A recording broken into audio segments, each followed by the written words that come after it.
Here's the program reminders for UAlbany football, okay? This weekend, the game, you can watch the game. How easy is it now for ESPN3 on that app?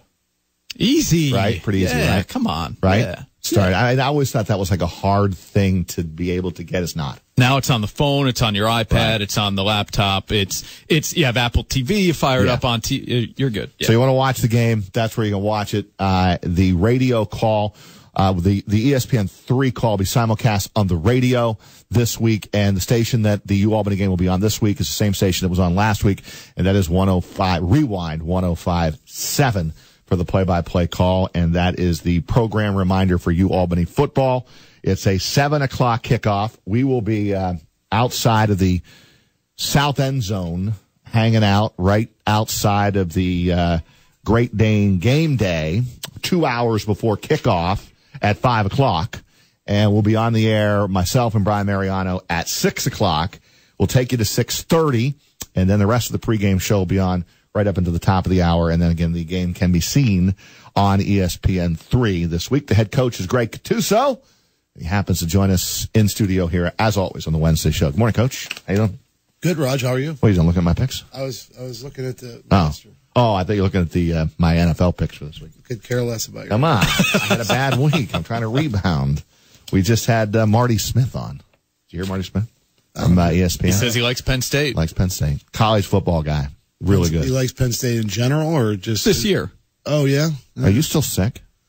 I feel like I'm relapsing. I'm worried a little bit, but yeah. Well, I was doing my homework on this Monmouth team, and I get why you're a little bit worried. Before we get there, what is the update on Elijah E.B. Token Hanks? We've talked about him since the preseason.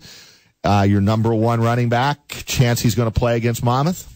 Well, he practiced Monday and Tuesday. He looked really good yesterday, both days actually. I mean, he showed a lot of speed and EB type activity. He was chirping at the other line, pushing him to play better, and you could feel a different buzz on the field when he's out there. It's why he's so important to us. It's not just his running ability; he's a leader and he's a good football player. So we're expecting him out today, and see what happens. We'll make a decision on Saturday when we get out there, and if he's ready to roll, we're going to put him out there. That'd be great. So you have three really good backs.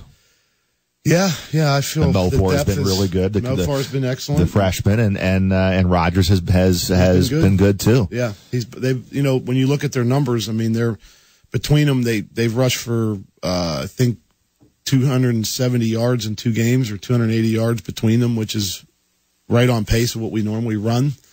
We haven't missed a beat with them, but there's some things.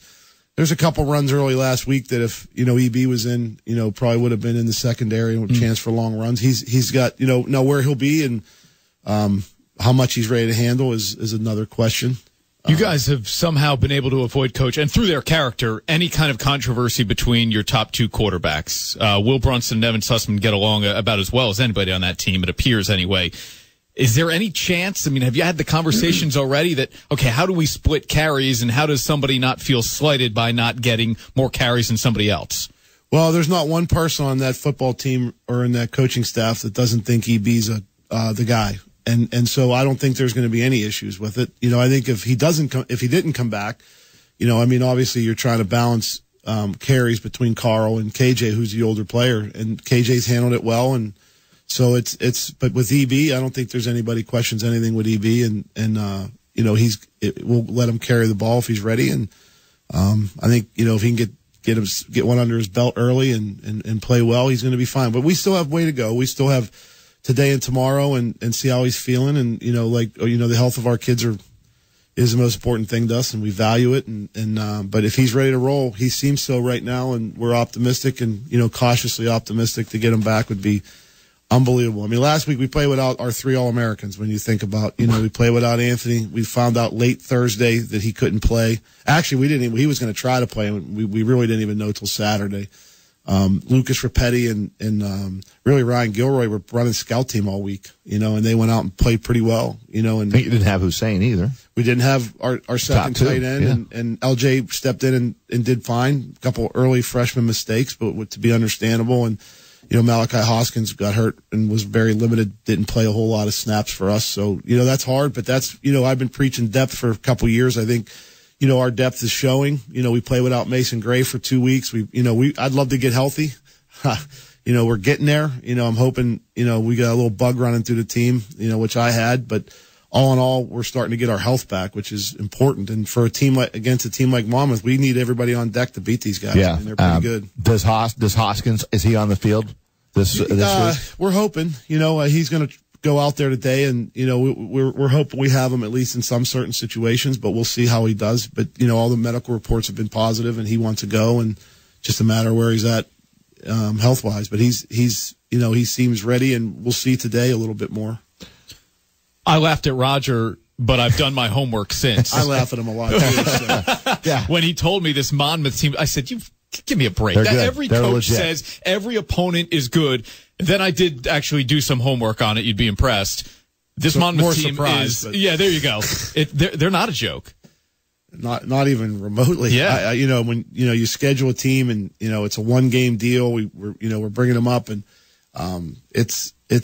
they're good. Their quarterback I'm glad ODU didn't have their quarterback. This kid's better than the kid that was at ODU and the second team guy at ODU, and the running back is a 10-6 sprinter from their track team that decided to play football, and they're touting him as the guy that can take them to national prominence. And they've got 5 seniors on the offensive line that have played. They're good. I know what that was like having them last year. It's a totally different deal.